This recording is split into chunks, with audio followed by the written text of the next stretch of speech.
Now the All Blacks just waiting for the French to peel off the tracksuits, stand in front of them and receive the challenge of the haka.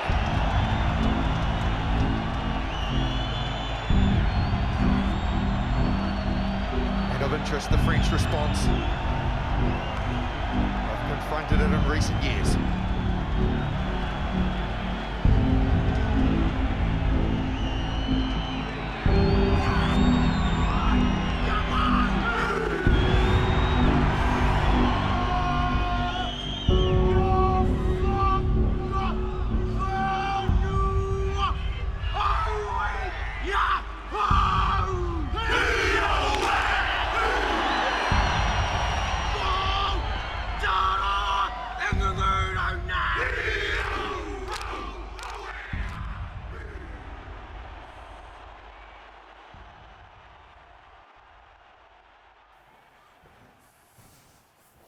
Are we ready?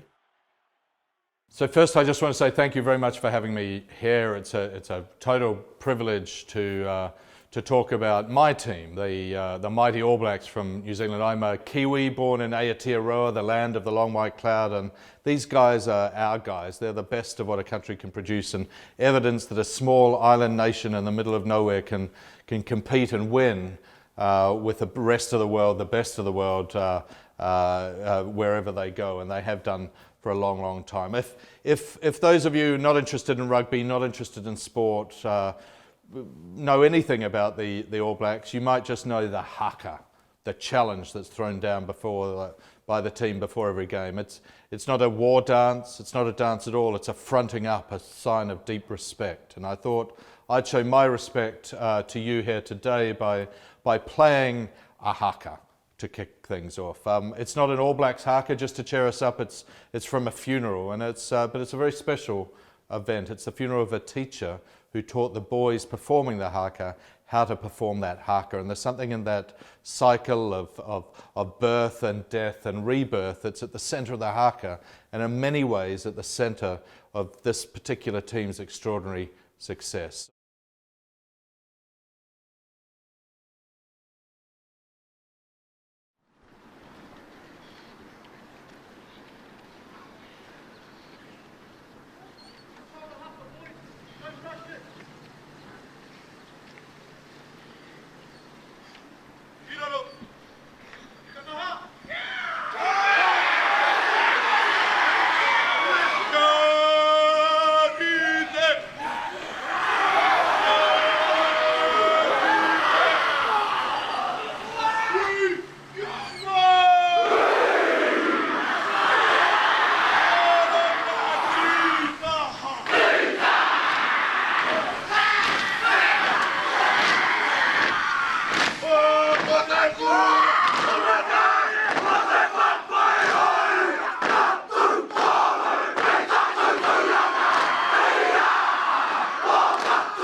The sound of the haka is the sound of the earthquake.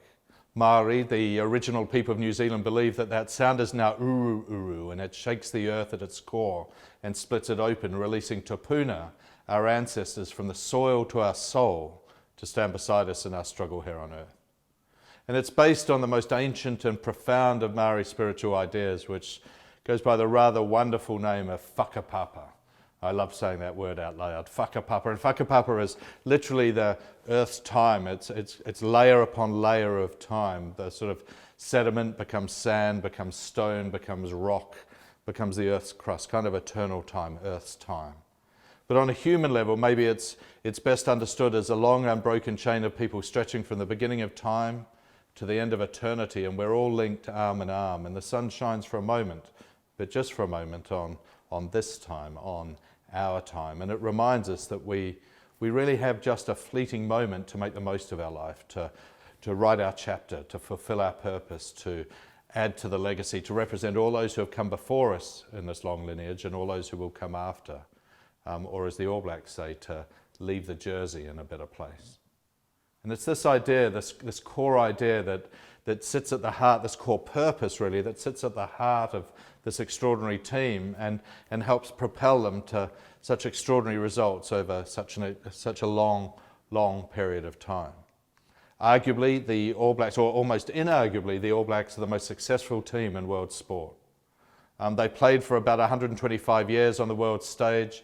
Their current win ratio is just on 79% of all encounters. They've scored twice as many points for as against and been ranked world number 1 for twice as long as the rest of the world combined and only been as low as number 2. They were the first world champions. They went for a period of 24 years where I think they'll freely admit now they choked, but they came good in 2011 and 2015 to become the first team to win 3 world championships and the first to win 2 in a row. They currently hold all the silverware it's possible to own in their sport. They're a phenomenon, an outlier. And I had the tremendous privilege of penetrating, going behind the black curtain to ask the questions every Kiwi boy, in fact, everybody wants to know, how do they do it? What are the beliefs and behaviours? What's the culture? What's the environment that they create around themselves that allows them not just to deliver success 1 week or 2 weeks or here and there over a season, but every week, every season, every decade for 125 years? What's the secret for leading a high-performing team for sustainable success? So how do they do it? What's the theory? My hero in the team is a guy called Wayne Smith, and Smithy is sort of the mastermind of much of what I'll talk about here today. And I asked him what leadership is, and he said this. He said that exceptional success requires exceptional circumstances. Exceptional success requires exceptional circumstances. That is the primary, or one of the primary roles of a leader is to create the right environment, the exceptional circumstances around a group of people to allow them to be the best that they can possibly be, to act as a resource to have them outperform even themselves. And that's captured in an equation that the performance you get is equivalent to your capability multiplied by your behaviour. That is, the performance you get, whatever measure that is, whether that's runs on the board or points on the board or quarterly results or some sales figures or whatever that is equivalent to your capability, your talent. Your talent either as an individual or as a team. And that talent will be made the most of, multiplied or not, by the way you behave, by the way you prepare, by the way you connect, by the way you communicate, by all of that soft human stuff, the people stuff. And that a leader's first responsibility, or an individual's first responsibility, is to create the right environment around yourself, the right culture, the right climate around yourself and your team to multiply through your behaviours, your capability, your talent. And if you get that right, as Bill Walsh said of the San Francisco 49ers, the score will take care of itself. You'll get the results you want. So it's all around culture. It's all around the character of your team, the ethos of your team, that environment, psychological, emotional, and physical, that you create around yourself to bring out the best in yourself to be the best that you can possibly be. And that's what I'd like to talk to you a little bit today, just to use the All Blacks really as a case study of how the great teams work. This isn't just All Black stuff, but there are some key principles that I think we can extract from the All Blacks example that can be applied to any team in any field. And in fact, most of the great teams I've had the opportunity to research and to work with apply these same principles to their own sense of success in their own environment. So there's a rather wonderful Maori proverb: gather the good food and cast away the rubbish. Take the stuff that's useful. I just invite you to gather the good food. Take the stuff that's useful for you and in your field, and all the rest is just a story about a rugby team and a few other teams to spend the next sort of half an hour or so together with. So again, thank you very, very much for listening to me here today. So what does it look like? It's a great theory. What does it look like on the field? This is a guy called Poss, or Possum. There's a photograph by a friend of mine called Nick Danziger, a book we did together with the All Blacks called Mana. And Mana is literally kind of the God inside, the spirit inside, the essence of a team. It's respect earned, not taken. And this guy is Poss, and he's maybe the most important guy at the time within the All Blacks. He's the kit guy. And he reckons he's got the best job in the world, which is to lay out the All Blacks jersey before a game. This is game day. It's about 2 o'clock in the afternoon. The players will come up to gather their jersey, to get their jersey in ones and twos. And for each of them, it's a special occasion. Richie McCaw, the then captain, who'd earned nearly 148 caps at that point with the All Blacks. And he told me that every time he pulls it on, he feels he pulls it on for the first time. The late, great Jonah Lomu said it's like pulling on a Superman suit. It kind of gives you superpowers, this black jersey with the silver fern. And it does so because it's literally a sacred object. It's invested, literally invested with the meaning of this team. So much so that a Richie McCaw, when he pulls on a number 7 jersey, feels he's pulling on the very same number 7 jersey as all the great All Blacks who have played in that position before him, and all the great All Blacks yet to be born. And his job, his very particular job, is to leave that jersey in a better place, to enhance the legacy, to make his contribution in his moment in the sun.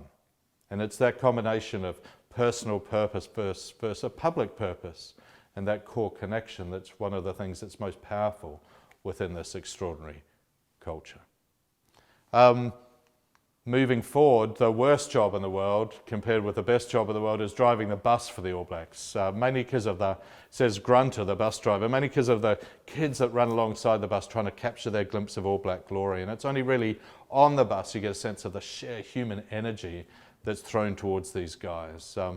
It's an extraordinary kind of sense of excitement. But meanwhile, the advance guard has gone ahead to create the right environment. This is the locker room, the sheds, as they're called in New Zealand, the changing sheds. And an obvious example of representation is Gilbert Anoka, the mental skills coach here, hanging up a New Zealand flag.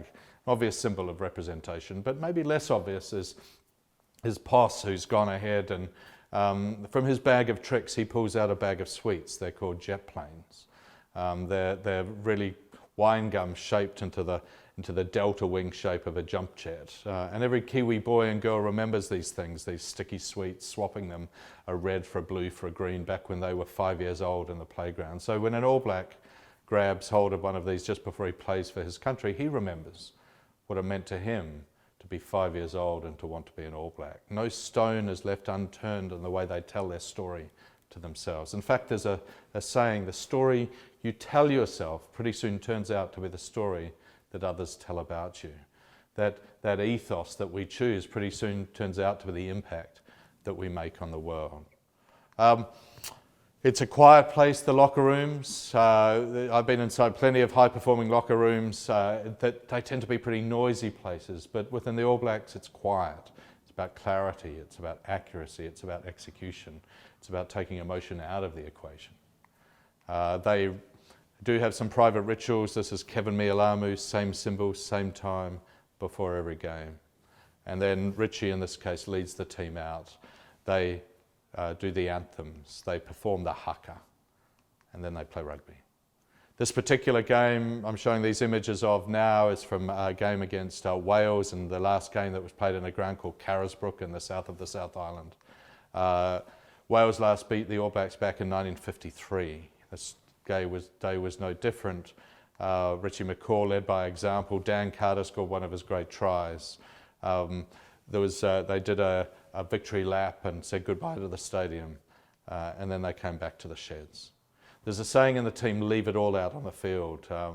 Within the All Blacks, it means leave no calorie unspent and leave no regrets. Richie can't really speak for half an hour after a game. This is Israel Dagg concussed on debut. Dr. Deb, the team doctor, checking Conrad Smith out for a suspected detached retina. There's plenty of blood, plenty of sutures. There's a saying in the team, bleed for the team, and these guys do. They do, however, have state-of-the-art recovery techniques. These are plastic wheelie bins filled with iced water. I say state-of-the-art jokingly, but in a way, seriously. Nick Gill, the strength and conditioning coach, has calculated that he has a PhD in cold water recovery, and he's calculated that one of the key factors is the time that elapses between exertion and immersion, and it's much easier and more effective to get the cold baths to the players than the players convince the players to get into the cold baths. The saying they use, just because it's common sense doesn't mean it's common practice. What's the simplest, most effective, least pretentious way of getting the job done? So that's a little bit of an insight into the back room, if you like, and I wanted to show this slide. This is a slide about an hour and a half, maybe 2 hours after the team has played. It's the team talk, the first debrief. Now, this is something business doesn't do very well, getting together. You know, in business, we tend to just get into the cab and we go off to the next meeting. We're always on the move. We're always going towards the next.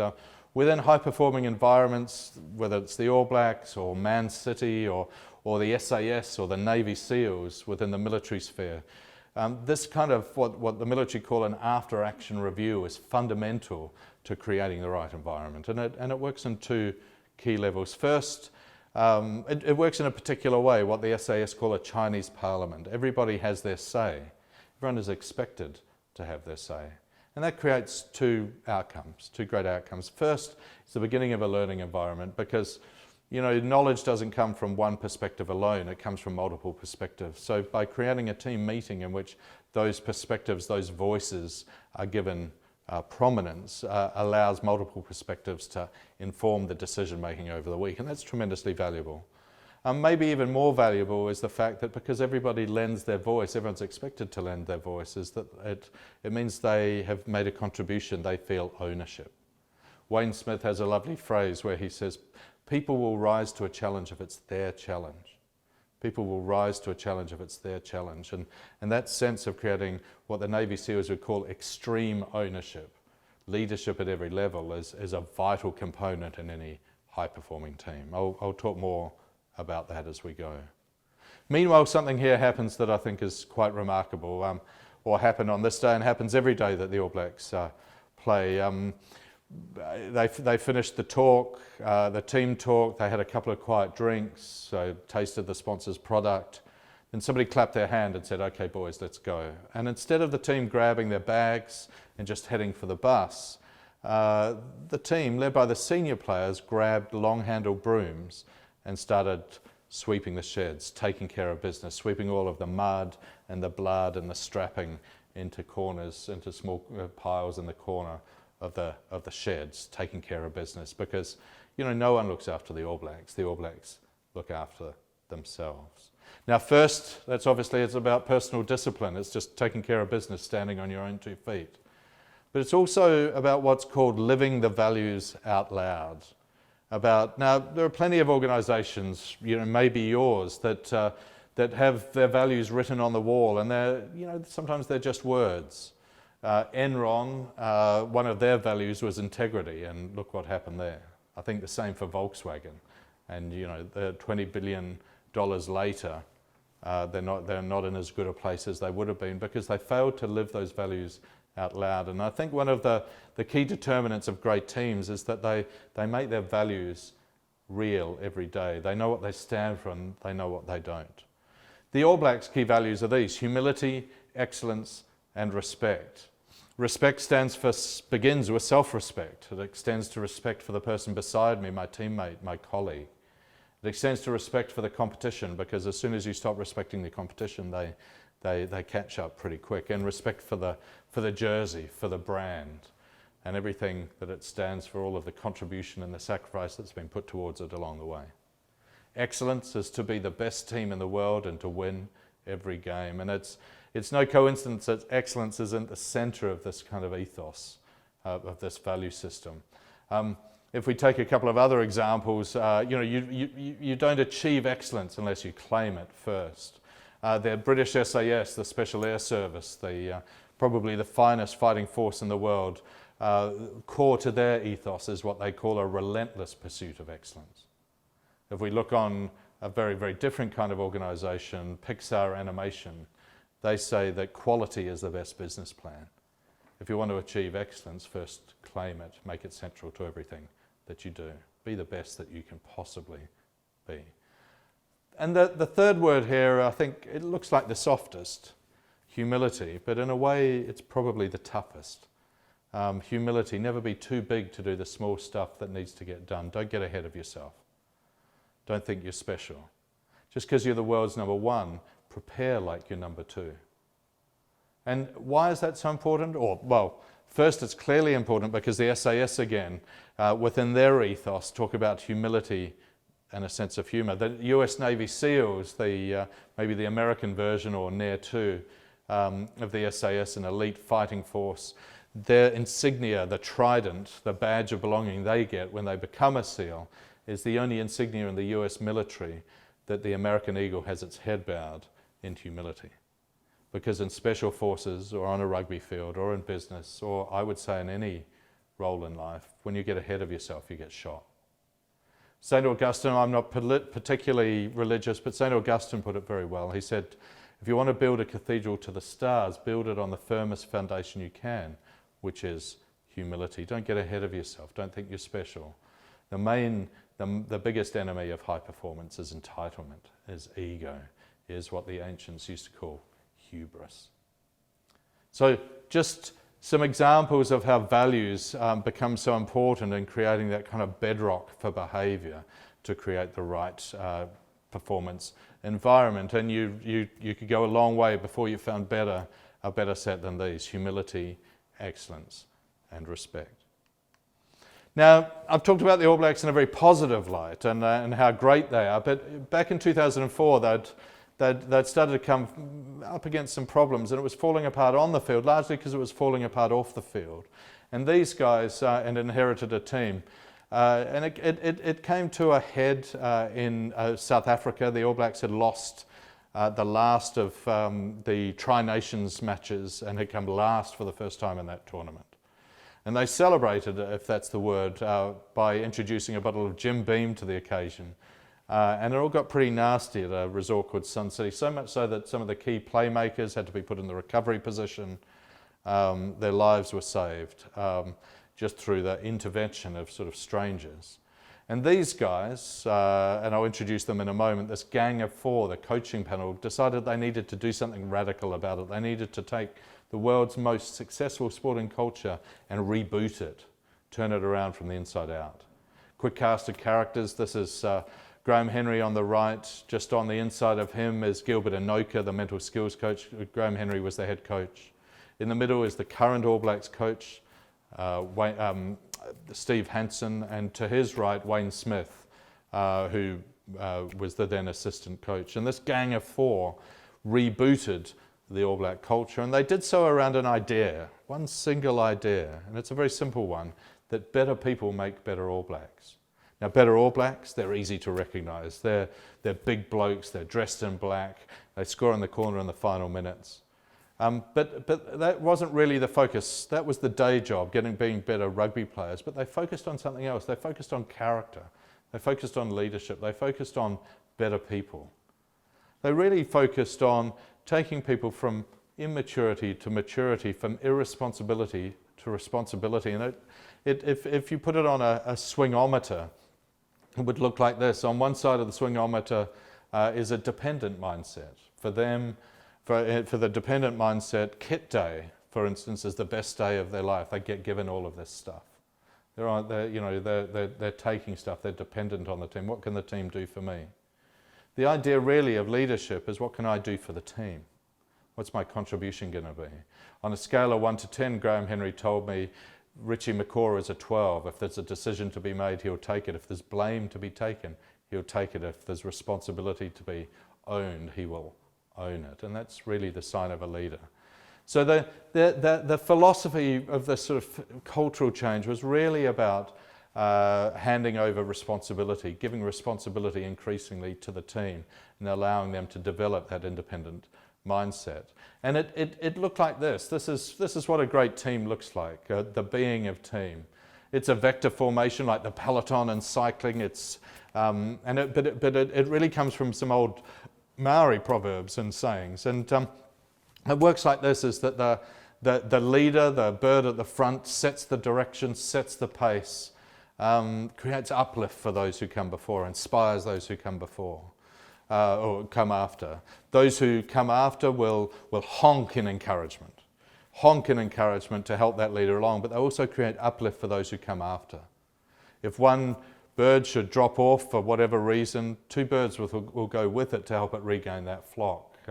No bird, no man gets left behind. That loyalty thing is tremendously important, but perhaps the most important factor is that when the bird up the front knows that it's done what it can on a particular task, on a particular day, or a particular time, it knows it can drop back into formation. There'll be another bird there to take its place. 1 captain, but 15 leaders. Leadership at every level. A CEO in every position. And it's that distributed leadership model, that idea that everybody is a leader, that is the prime characteristic of great teams, whatever those teams are. If we look at the SAS, they talk about the strategic corporal. The NCO level leadership is the leadership that makes the biggest difference. They're the people who go out there and make the decisions in the field, and that's applicable to just about every business. So how do you create that culture? How do you create that idea that everybody is a leader? And it's really about handing over responsibility, passing the ball of responsibility from one to the other. And there's a metaphor for it. Rather than sort of explain it in a lot of ways, I thought I'd show a film, and it's a film of a polar bear. And we're in a zoo, and the young cub, the intern, if you like, the young person comes along, the new person comes along, gets into deep water, out of its depth, out of his or her depth.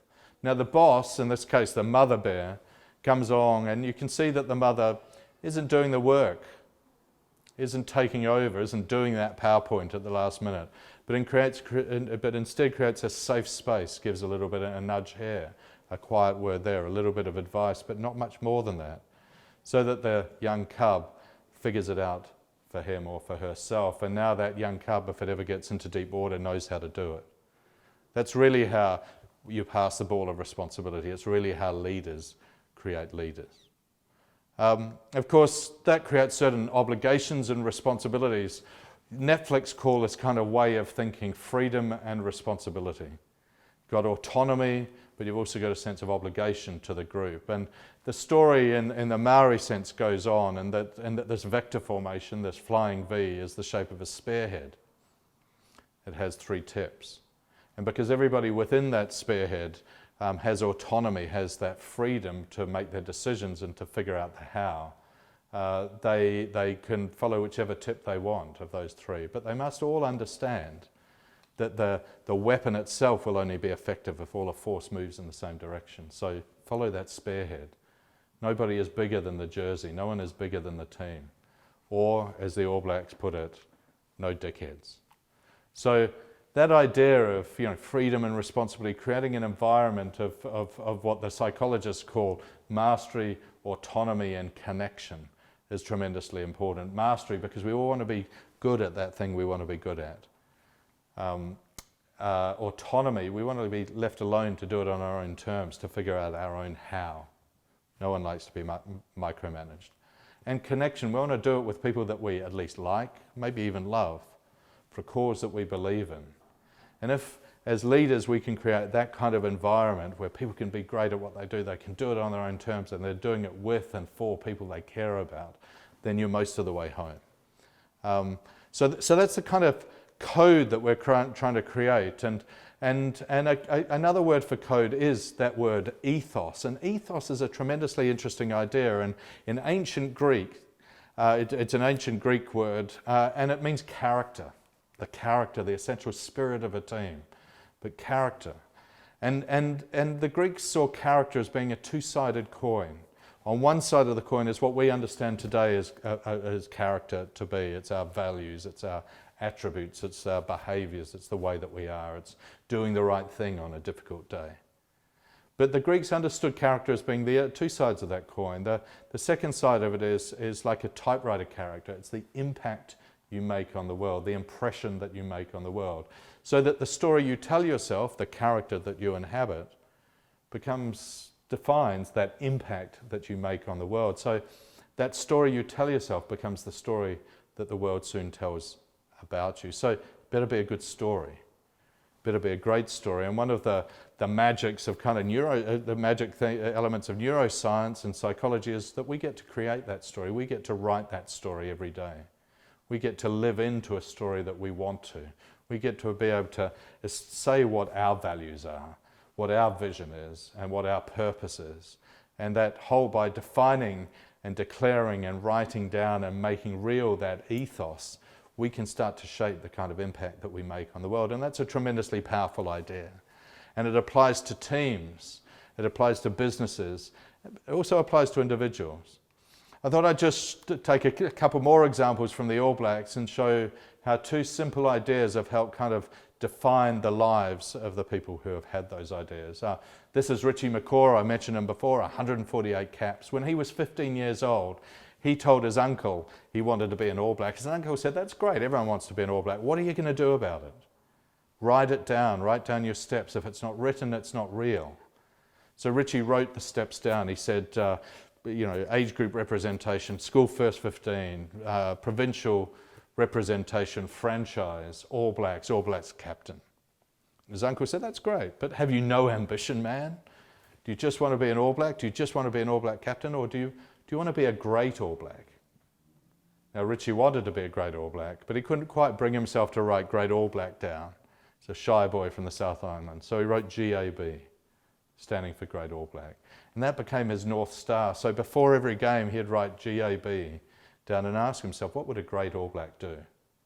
What would a great All Black do? And it came to a head for him in 2007 when the All Blacks were turfed out unceremoniously from the World Cup in the quarter-final stage, and Richie and the team found themselves sitting in the cheap seats at the back of the plane, flying back early to New Zealand. And Richie thought, "I'm going to have to retire, I'm going to have to resign." And he wrote GAB on a piece of paper, and he asked himself, what would a great All Black do?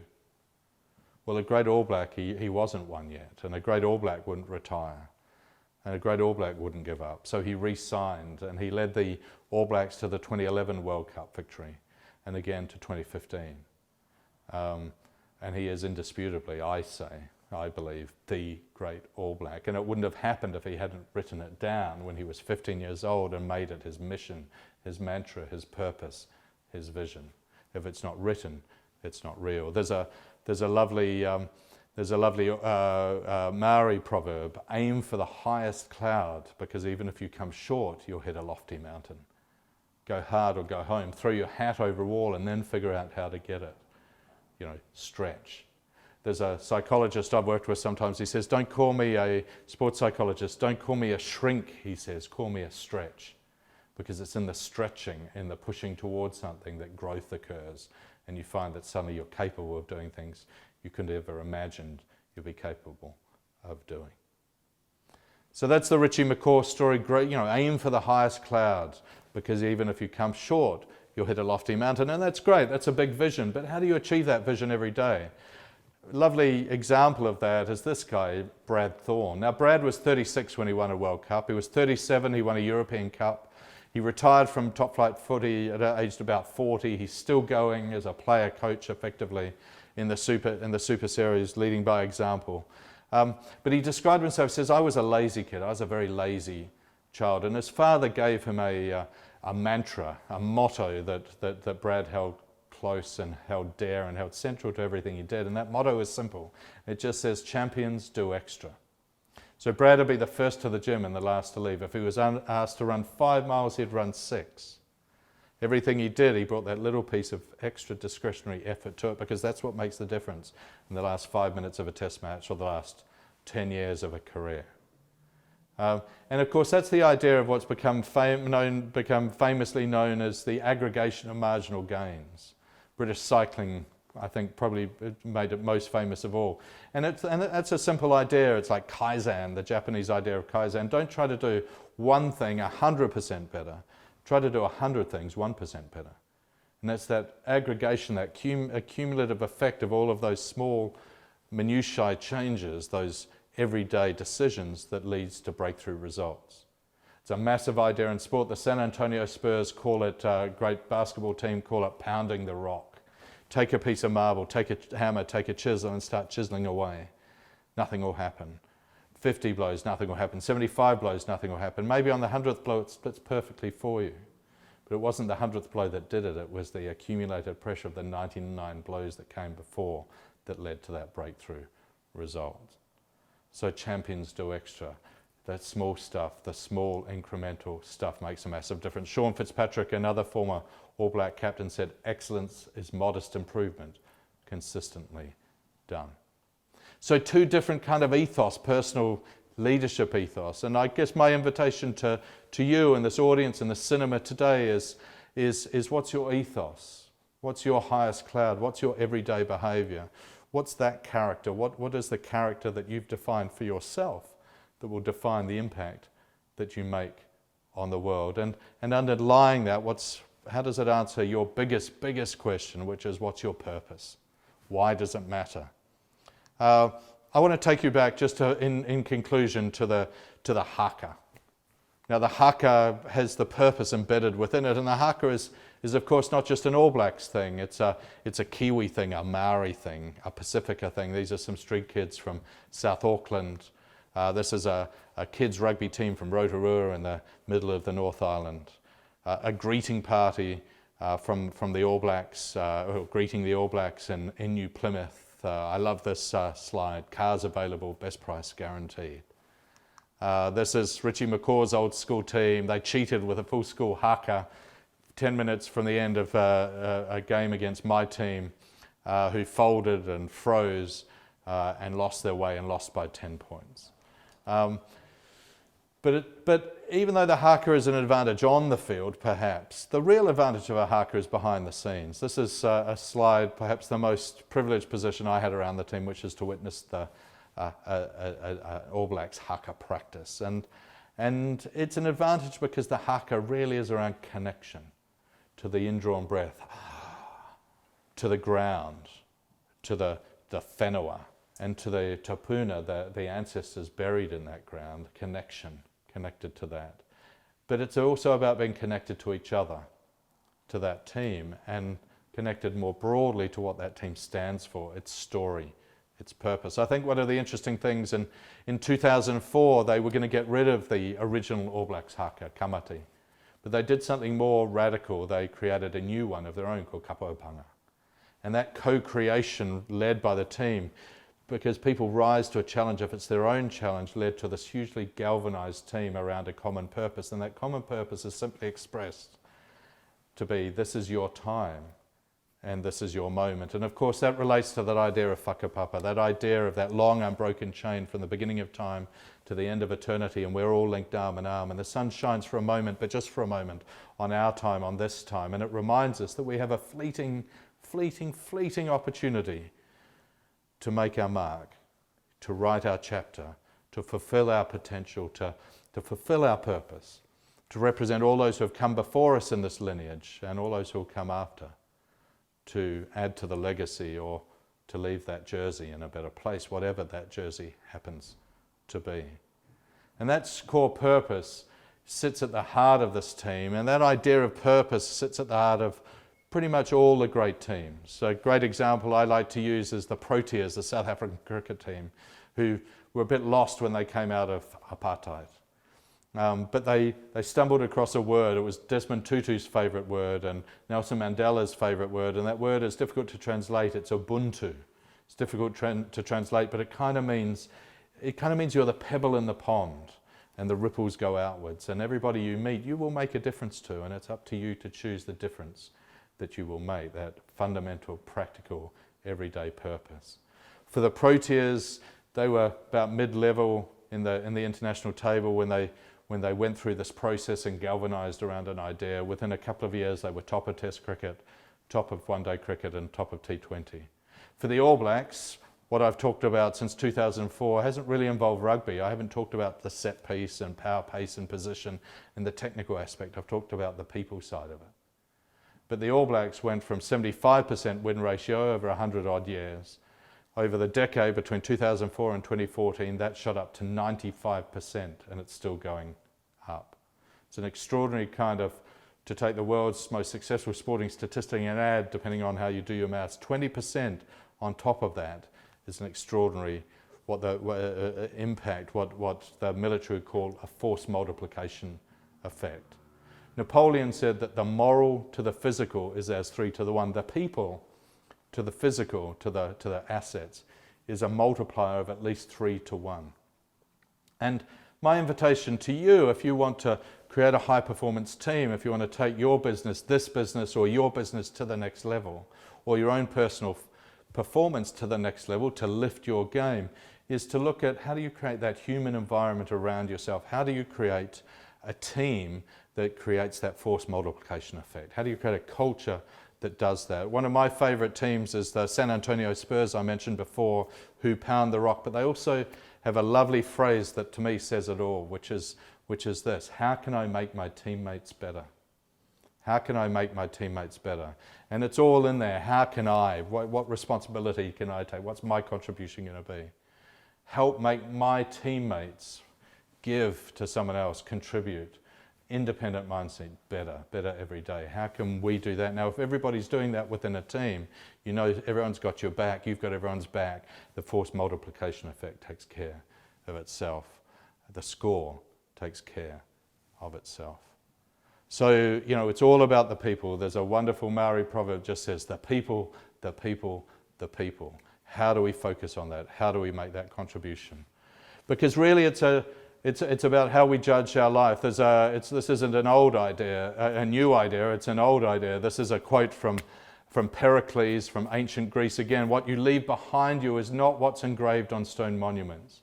It's what's woven into the lives of others. It's that contribution that we make to other people. It's not the CV life of achievement. It's the eulogy life. It's the contribution, the character, the impact that we've made on the people around us. And if we can focus on that, if we can focus on our customers, if we can focus on each other, we can focus on creating real value in the world, of adding value to the world that comes from our values, then the score will take care of itself. The money will follow, the success will follow, because we're doing the right thing on a difficult day.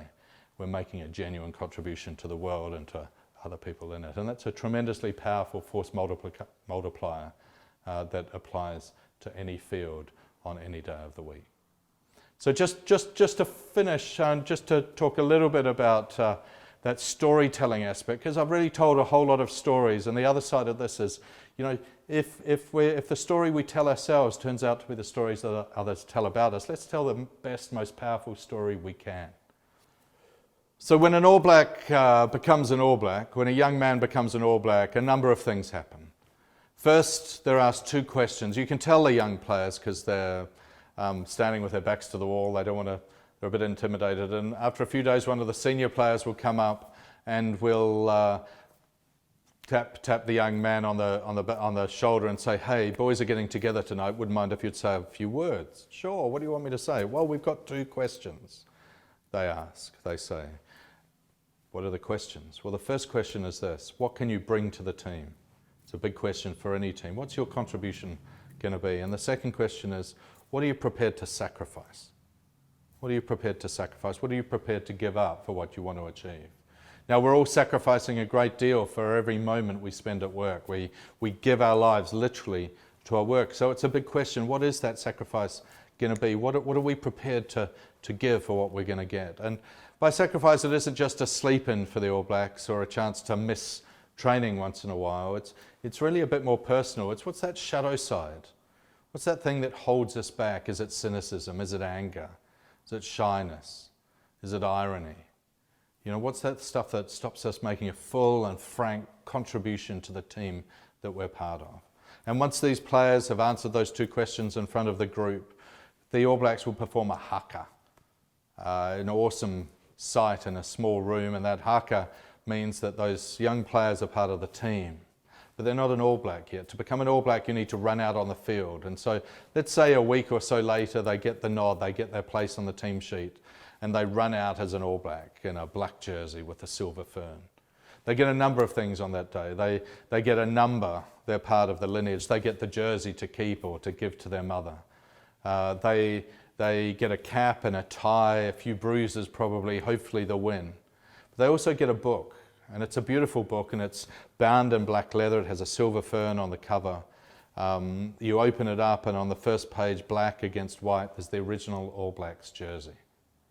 And then on the next page, there's the next iteration of the All Blacks jersey, and on the next page, the next. And so jersey by jersey, page by page, decade by decade, the history of the team is told, up to the most modern, sweat-wicking, AIG-sponsored, Adidas-engineered, blacker than black, GPS-enabled, gladiatorial armour they wear today.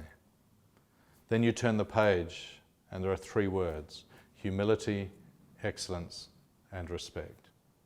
And the page after that is blank, and the page after that is blank, and all the pages are blank to the end of the book. And what those blank pages are telling the young players is, now it's your turn, now it's your time, now it's your team, because a legacy isn't something that's created in the past for today, it's something that we get to create together now for tomorrow.